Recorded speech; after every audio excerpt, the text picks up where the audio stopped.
आज से हम एक नया चैप्टर देख रहे हैं NCERT math class 10 chapter number 15 प्रायिकता। इसको प्रोबेबिलिटी कहते हैं। पेज नंबर 323 323 पे है। एक्चुअली प्रायिकता क्या होती है मैं आपको बता दूं। प्रायिकता का मतलब होता है संभावना। जैसे हम एक सिक्का उछालते हैं तो एक संभावना क्या बनती है, हेड आएगा या टेल आएगा। यही आपकी प्रायिकता कहलाती है। प्रायिकता की परिभाषा इतनी होती है कि किसी घटना के होने की संभावना कितनी है। चलिए जनरली आपके चैप्टर में जितने चीज़ें आ रही जो मुझे एक्सप्लेन करना है वो मैं बता देता हूँ। सबसे पहले तो देख लीजिए प्रायिकता का मतलब क्या हो गया, आकलन कितनी बार आती है, संभावना से है। अब देखिए प्रायिकता आपकी दो तरह की हो सकती है। पहला प्रायोगिक है, दूसरा सैद्धांतिक है। प्रायोगिक का मतलब ये होता है कि किसी घटना को हम चेक करके देखें कि होता कितनी बार है ये घटना। जैसे सपोज करें एक सिक्का उछालते हैं हम 2 बार, तो जनरली हम अब क्या कहेंगे कि एक बार हेड आना चाहिए, एक बार टेल आना चाहिए। तो प्रायोगिक या अनुभविक, अनुभविक का मतलब भी वही होता है कि आप अनुभव करके देखो किसी घटना का। तो जो हम एक्सपेरिमेंट करते हैं उसी को हम प्रायोगिक या अनुभविक प्रायिकता कहते हैं। इसका एक और पार्ट होता है सैद्धांतिक। तो जैसे जनरली मैं प्रायोगिक में कह दूं कि अगर हम 2 बार एक सिक्के को उछालते हैं तो हो सकता है दोनों बार हेड आ जाए, दोनों बार टेल भी आ सकता है, कुछ भी हो सकता है, ये संभावना होती है। इसको हम प्रायोगिक कहते हैं जो एक्सपेरिमेंट पे देखते हैं। सेकेंडरी होता है सैद्धांतिक। सैद्धांतिक का मतलब जनरली एक क्षमता का अधिकार आप लोग जानते हैं, क्षमता का नियम जानते हैं। इसका मतलब ये होता है कि सीधा कहे कि 2 बार सिक्के को उछाला जा रहा है तो एक बार हेड आना चाहिए, एक बार टेल, यानी जो फैक्ट होना चाहिए उसको हम क्या कहते हैं, सैद्धांतिक। पर एक्चुअल में प्रायोगिक अनुभव हमको अलग मिलते हैं। देखिए प्रायोगिक और या अनुभविक प्रायिकता के बारे में सूत्र क्या कहता है कि जैसे हम जानना चाहते हैं कि हेड कितने बार आएगा, टेल कितने बार आएगा, तो सिद्धांत क्या कहेगा, आधे आधे बार दोनों आएंगे। पर प्रयोग हमारा क्या कहेगा कि वह प्रयोग जिसमें घटना घटित हुई। यानी हम जो चाहते हैं कि जैसे हेड आना, हम सोच देखते हैं कि 10 बार अगर हम सिक्का उछालते हैं तो कितने बार हेड आ रहा है। तो हम जैसी घटना चाह रहे हैं, जितने बार घटना घटित हुई 10 बार उछालने में, वो हमने यहाँ लिख लिया। और जितने बार एक्सपेरिमेंट किया, अगर 10 बार किया तो यहाँ पे 10 बार लिख देते हैं।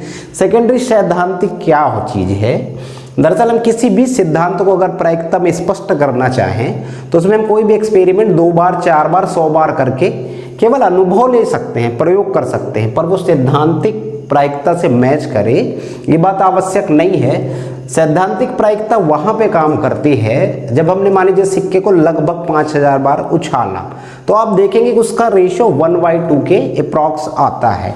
यानी एक हेड हम पाने की देखें या टेल पाने की देखें तो लगभग 5 के 1.2 या 0.5 के आसपास आता है, जिसको हम इक्वल रेशियो में कह सकते हैं। सैद्धांतिक प्रायिकता हमेशा मैक्सिमम नंबर ऑफ एक्सपेरिमेंट्स जितना अधिक करेंगे, हमारा प्रयोग क्या करेगा, इक्वल होगा। लगभग हेड और टेल आने की संभावना लगभग जितने एक्सपेरिमेंट बढ़ाते जाएंगे वो बराबर होती जाती है। चलिए आगे का एक स्टेप देखते हैं। पूरक घटना क्या होती है।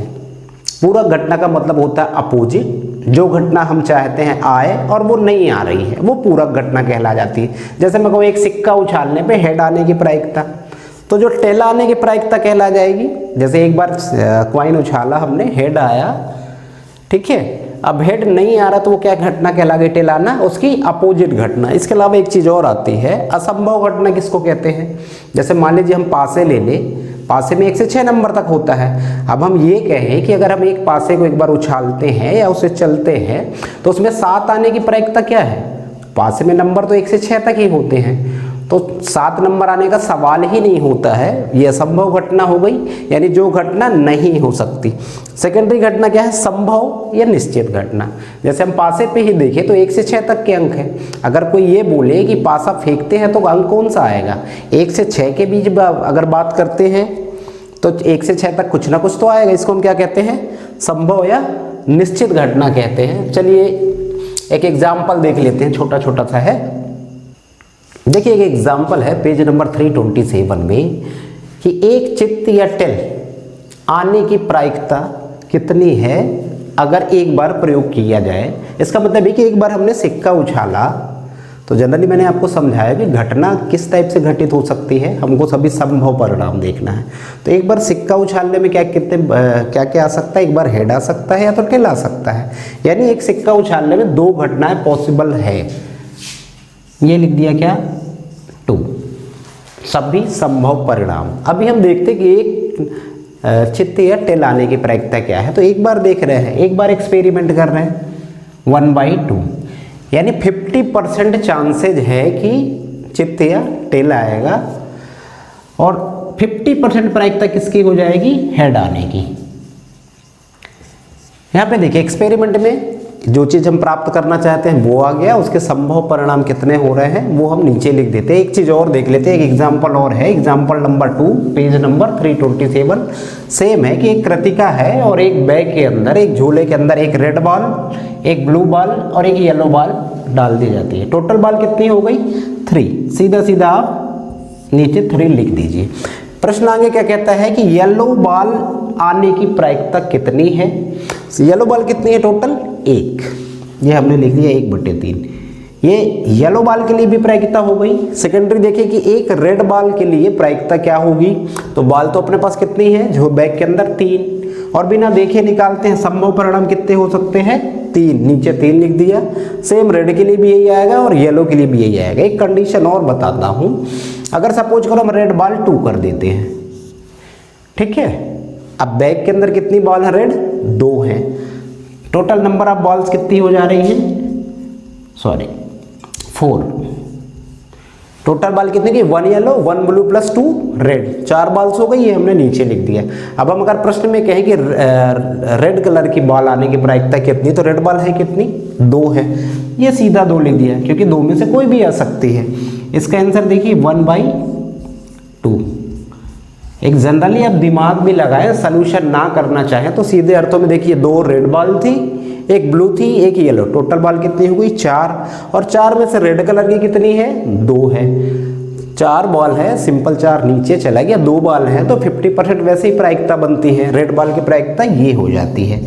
अब एक चीज़ आपको बता देता हूँ, एक फार्मूला आपके बुक में दिया है, PE + PF = 1। इसका मतलब होता है कि कोई भी घटना अगर हम देख रहे हैं, किसी घटना के होने और किसी घटना के ना होने, ये दोनों चीज मिला दी जाए तो हमेशा आंसर कितना आएगा, 1 आएगा। कैसे का देखते हैं हम कि जैसे किसी सिक्के को एक बार उछालते हैं और देखते हैं कि उसमें हेड आता है या टेल आता है, तो प्रायिकता किसकी है, देखो हेड आने की भी अपन लिख देते हैं, ये टेल आने की लिख देते हैं। कितनी प्रायिकता होगी, 1/2 + 1/2। इसको आप देखेंगे तो कितना आंसर आता है, ये बटे में 2 लिख दिया, ऊपर 1 + 1, टोटल कितनी काउंटिंग जाती है, 2/2। कितना आंसर आ गया आपका, 1। तो किसी घटना के होने और किसी घटना के ना होने का योग टोटल कितना जाएगा, 1।